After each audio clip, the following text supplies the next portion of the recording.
everyone. Thank you for joining me around the fireside tonight. My name is Joe, and I'm here to tell you a story. A story of animals, and lots of them. Of parrots and crocodiles and swallows and monkeys and old plough-horses.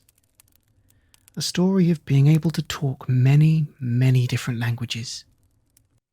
A story of a very famous doctor and his humble beginnings. Proudly presenting part 1 of Dr. Dolittle by Hugh Lofting, published in 1920.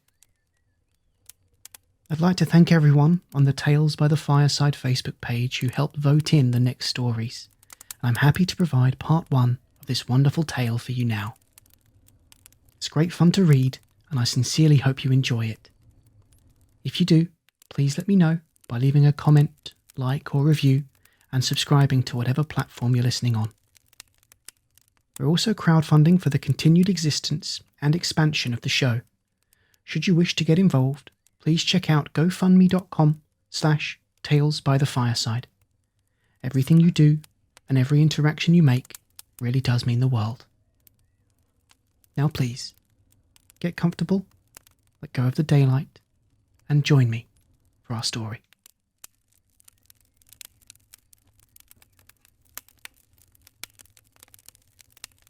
The story of Dr. Dolittle, being the history of his peculiar life at home and astonishing adventures in foreign parts. By Hugh Lofting. The first chapter. Puddlebee. Once upon a time, many years ago, when our grandfathers were little children, there was a doctor, and his name was Dolittle. John Dolittle, MD. MD means that he was a proper doctor and knew a whole lot. He lived in a little town called Puddlebee on the Marsh. All the folks, young and old, knew him well by sight, and whenever he walked down the street in his high hat, everyone would say, "There goes the doctor, he's a clever man," and the dogs and the children would all run up and follow behind him, and even the crows that lived in the church tower would caw and nod their heads. The house he lived in, on the edge of town, was quite small, but his garden was very large and had a wide lawn and stone seats and weeping willows hanging over. His sister, Sarah Dolittle, was housekeeper for him, but the doctor looked after the garden himself. He was very fond of animals and kept many kinds of pets.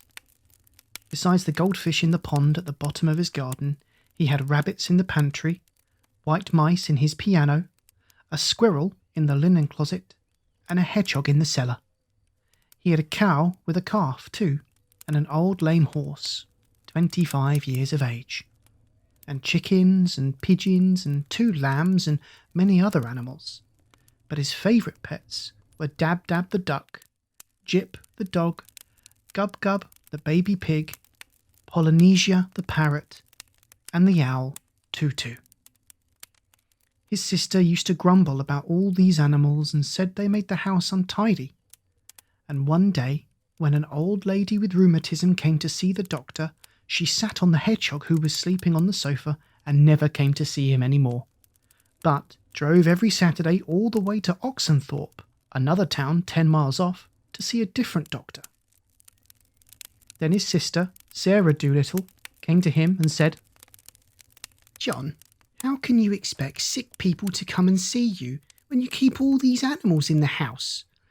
It's a fine doctor would have his parlour full of hedgehogs and mice. That's the 4th personage these animals have driven away. Squire Jenkins and the parsons say they wouldn't come near your house again, no matter how sick they are. We are getting poorer every day. If you go on like this, none of the best people will have you for a doctor." "But I like animals better than the best people," said the doctor. "You are ridiculous," said his sister, and walked out of the room.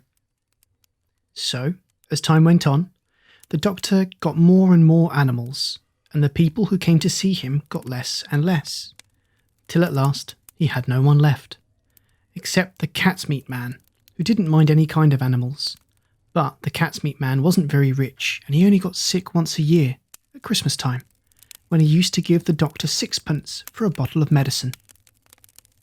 6p a year wasn't enough to live on, even in those days long ago, and if the doctor hadn't had some money saved up in his money box, no one knows what could have happened.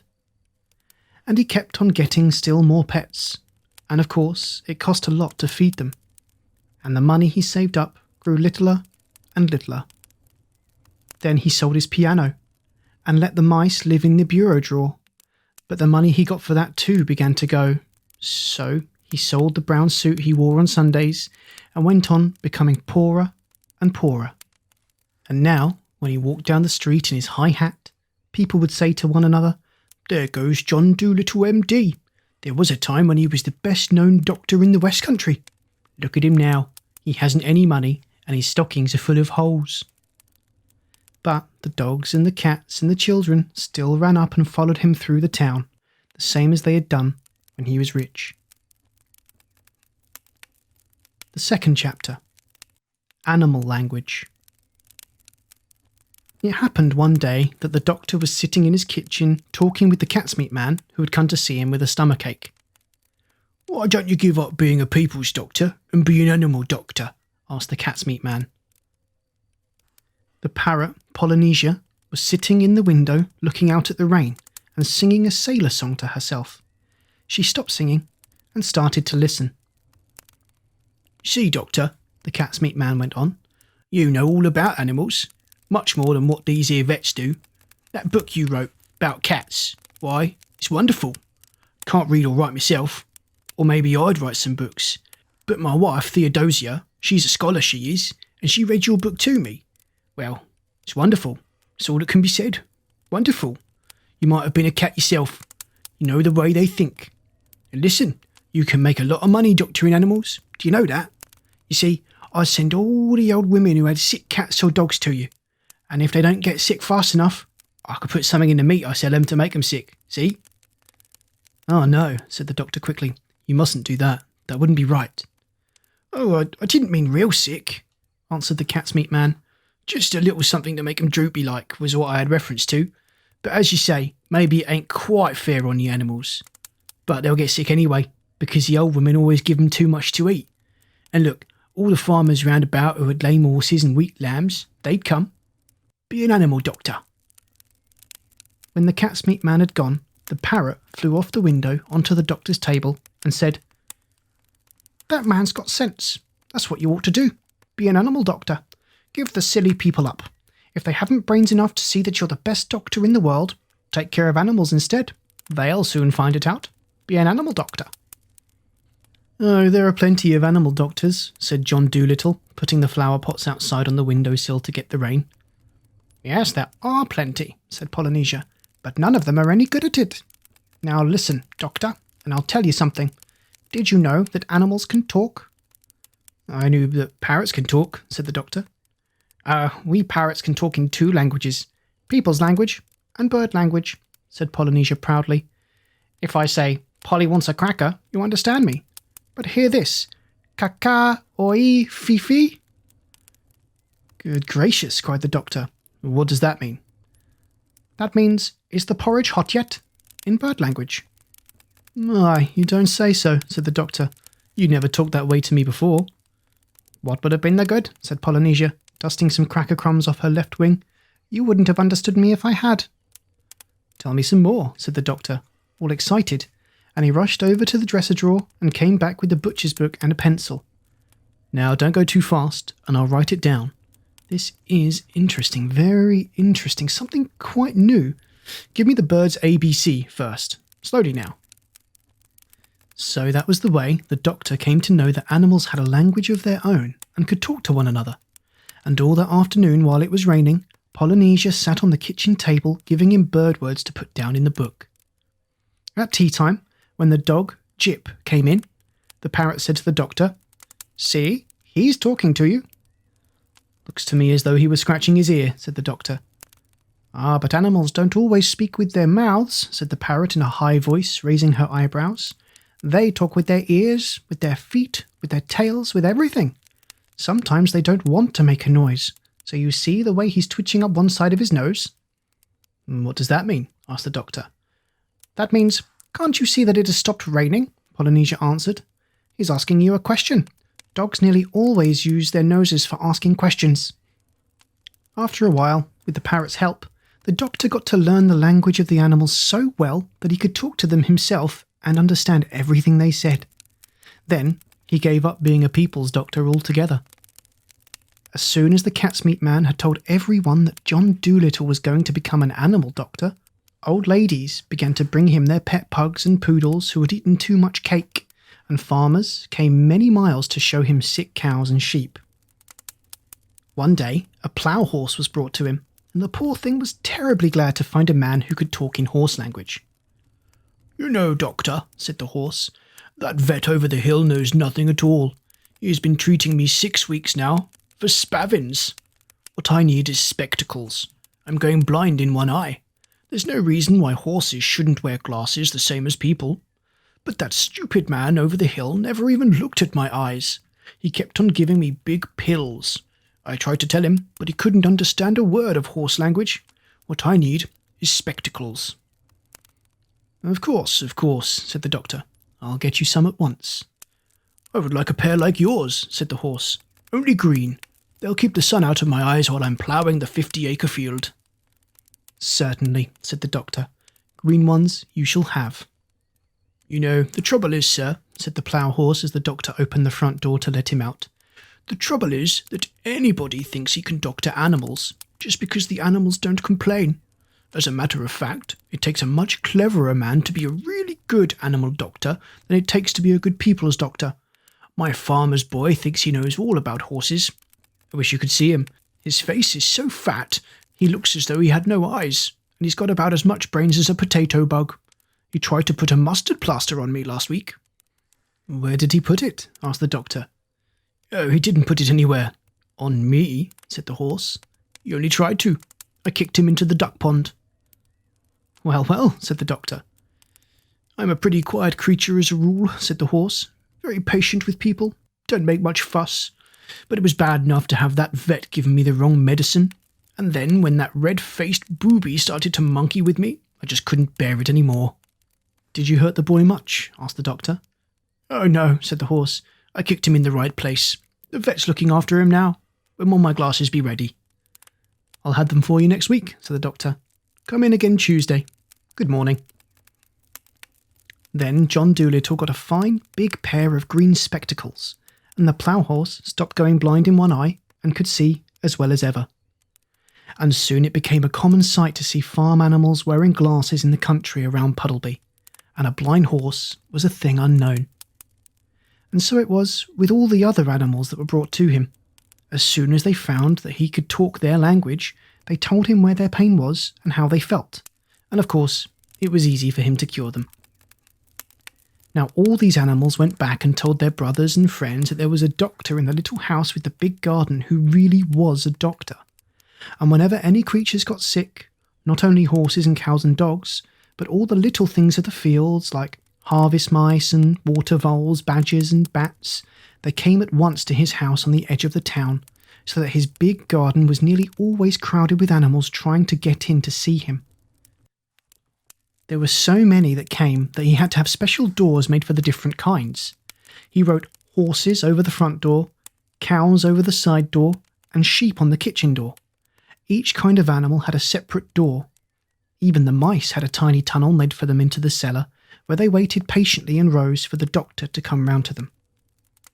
And so, in a few years' time, every living thing for miles and miles got to know about John Dolittle, MD, and the birds who flew to other countries in the winter told the animals in foreign lands of the wonderful doctor of Puddlebee on the Marsh, who could understand their talk and help them in their troubles.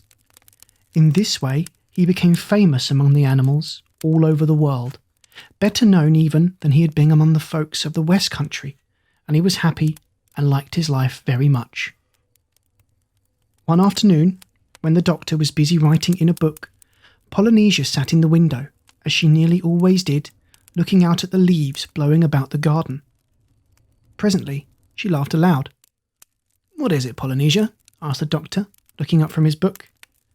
"I was just thinking," said the parrot, as she went on looking at the leaves. "What were you thinking?" "I was thinking about people," said Polynesia. "People make me sick. They think they're so wonderful. The world has been going on now for thousands of years, hasn't it?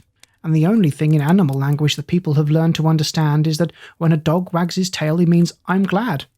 It's funny, isn't it?" "You are the very first man to talk like us. Oh, sometimes people annoy me dreadfully. Such airs they put on, talking about the dumb animals." "Dumb, huh? Why, I knew a macaw once who would say 'good morning' in 7 different ways without once opening his mouth. He could talk every language. And Greek. An old professor with a grey beard bought him, but he didn't stay. He said the old man didn't talk Greek right, and he couldn't stand listening to him teach the language wrong. I often wonder what's become of him. That bird knew more geography than people will ever know. People. Golly, I suppose if people ever learn to fly like any common hedge sparrow, we shall never hear the end of it." "You're a very wise old bird," said the doctor. "How old are you really? I know that parrots and elephants sometimes live to be very, very old." "I can never be quite sure of my age," said Polynesia. "It's either 183 or 182. But I know that when I first came here from Africa, King Charles was still hiding in the oak tree, because I saw him. He looked scared to death." The 3rd chapter. More money troubles. And soon now the doctor began to make money again, and his sister, Sarah, bought a new dress and was happy. Some of the animals who came to see him were so sick that they had to stay at the doctor's house for a week, and when they were getting better, they used to sit in the chairs on the lawn. And often, even after they got well, they did not want to go away.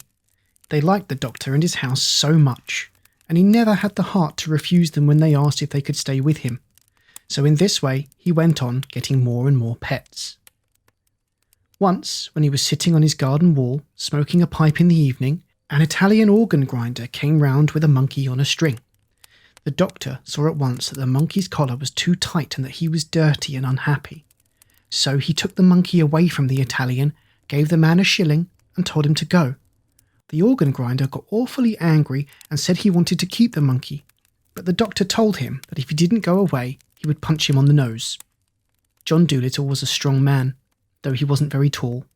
So the Italian went away, saying rude things, and the monkey stayed with Dr. Dolittle and had a good home.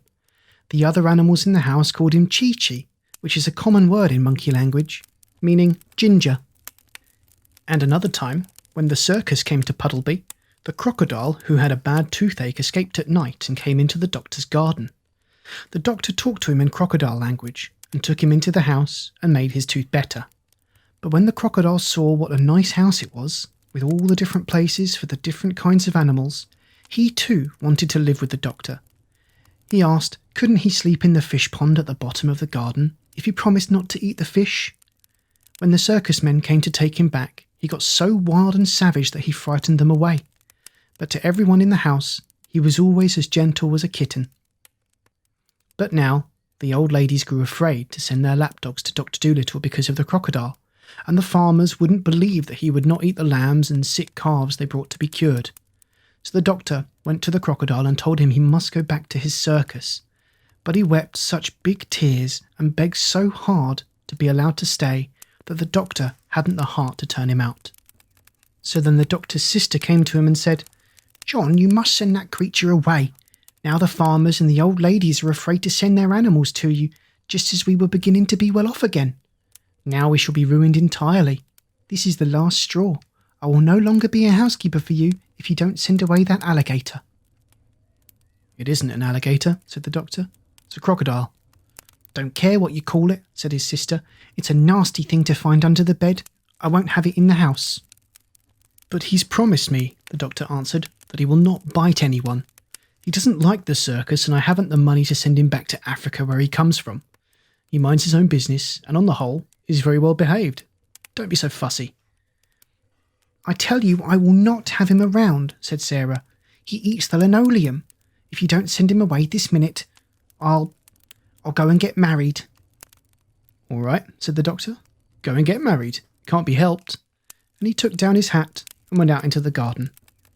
So Sarah Dolittle packed her things and went off, and the doctor was left all alone with his animal family. And very soon he was poorer than he had ever been before. With all these mouths to fill, and the house to look after, and no one to do the mending, and no money coming in to pay the butcher's bill, things began to look very difficult. But the doctor didn't worry at all. "Money's a nuisance," he used to say. "We'd all be so much better off if it had never been invented. What does money matter so long as we're happy?" But soon the animals themselves began to get worried. And one evening, when the doctor was asleep in his chair before the kitchen fire, they began talking it over amongst themselves in whispers. And the owl, Tutu, who was good at arithmetic, figured it out that there was only money enough left to last another week if they each had 1 meal a day and no more.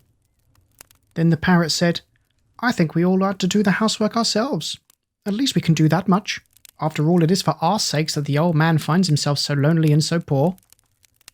So it was agreed that the monkey, Chi-Chi, was to do the cooking and the mending, the dog was to sweep the floors, the duck was to dust and make the beds, the owl, Tutu, was to keep the accounts, and the pig was to do the gardening.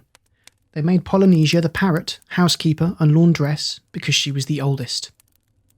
Of course, at first, they all found their new jobs very hard to do, all except Chi-Chi, who had hands and could do things like a man. But they soon got used to it, and they used to think it great fun to watch Jip, the dog, sweeping his tail over the floor with a rag tied onto it for a broom. After a little, they got to do the work so well that the doctor said that he had never had his house kept so tidy or so clean before. In this way, things went along all right for a while, but without money, they found it very hard. Then the animals made a vegetable and flower stall outside the garden gate and sold radishes and roses to the people that passed by along the road. But still, they didn't seem to make enough money to pay all the bills, and still the doctor wouldn't worry. When the parrot came to him and told him that the fishmonger wouldn't give them any more fish, he said, "Never mind, so long as the hens lay eggs and the cows give milk, we can have omelettes and junket. Then there are plenty of vegetables left in the garden. The winter is still a long way off. Don't fuss. That was the trouble with Sarah. She'd fuss. I wonder how Sarah's getting on. An excellent woman in some ways. Well, well." But the snow came earlier than usual that year, and although the lame horse hauled in plenty of wood from the forest outside the town, so they could have a big fire in the kitchen, most of the vegetables in the garden were gone, and the rest were covered with snow, and many of the animals were really hungry. The 4th chapter. A message from Africa. That winter was a very cold one, and one night in December, when they were all sitting round the warm fire in the kitchen, and the doctor was reading aloud to them out of books he had written himself in animal language, the owl, Tutu, suddenly said, "Shh, what's that noise outside?" They all listened, and presently they heard the sound of someone running.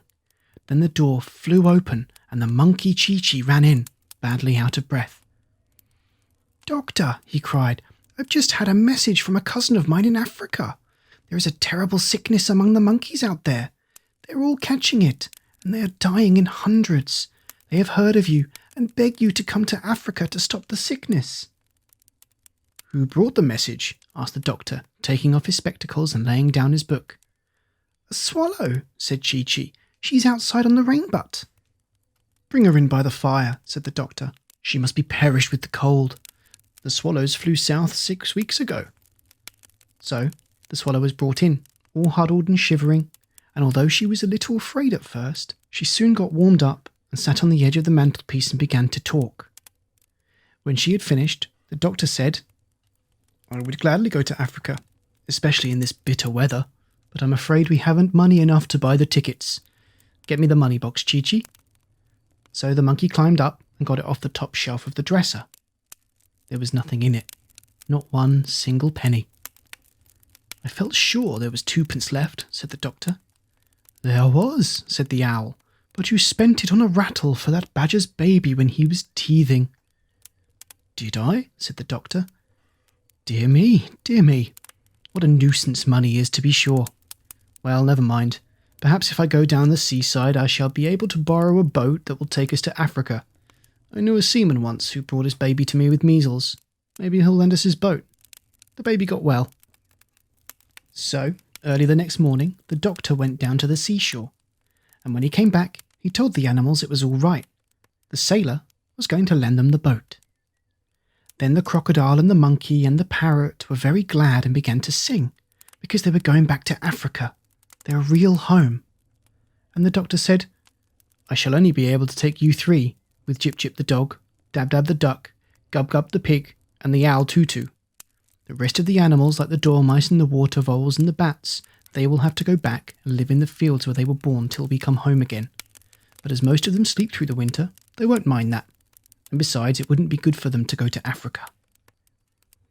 So then the parrot, who had been on long sea voyages before, began telling the doctor all the things he would have to take with him on the ship.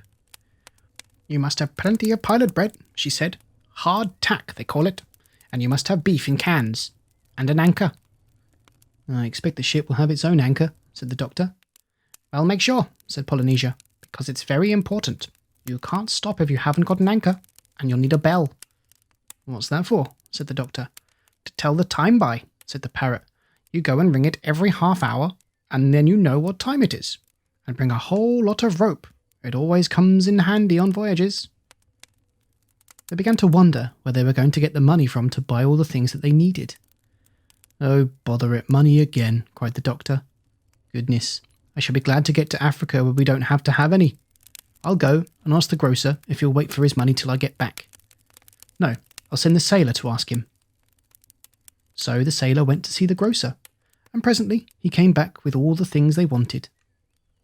Then the animals packed up, and after they had turned off the water so the pipes wouldn't freeze, and put up the shutters, they closed the house and gave the key to the old horse who lived in the stable, and when they had seen that there was plenty of hay in the loft to last the horse through the winter, they carried all their luggage down to the seashore and got onto the boat. The cat's meat man was there to see them off, and he brought a large suet pudding as a present for the doctor, because, he said he'd been told, you couldn't get suet puddings in foreign parts. As soon as they were on the ship, Gub Gub the pig asked where the beds were, for it was 4 o'clock in the afternoon and he wanted his nap. So Polynesia took him downstairs into the inside of the ship and showed him the beds, all set on top of one another like bookshelves against a wall. "Why, that isn't a bed," cried Gub Gub. "That's a shelf." "Beds are always like that on ships," said the parrot. "It isn't a shelf. Climb up into it and go to sleep. That's what you call a bunk." "I don't think I'll go to bed yet," said Gub Gub. "I'm too excited. I want to go upstairs and see them start." "Well, this is your first trip," said Polynesia. "You will get used to the life after a while." And she went back up the stairs of the ship, humming this song to herself. "I've seen the Black Sea and the Red Sea. I've rounded the Isle of Wight. I discovered the Yellow River, and the Orange too, by night. Now Greenland drops behind again, and I sail the ocean blue. I'm tired of all these colours, Jane, so I'm coming back to you." They were just going to start on their journey when the doctor said he would have to go back and ask the sailor the way to Africa. But the swallow said she had been to that country many times and would show them how to get there. So the doctor told Chi-Chi to pull up the anchor, and the voyage began. The end of part 1. Good night.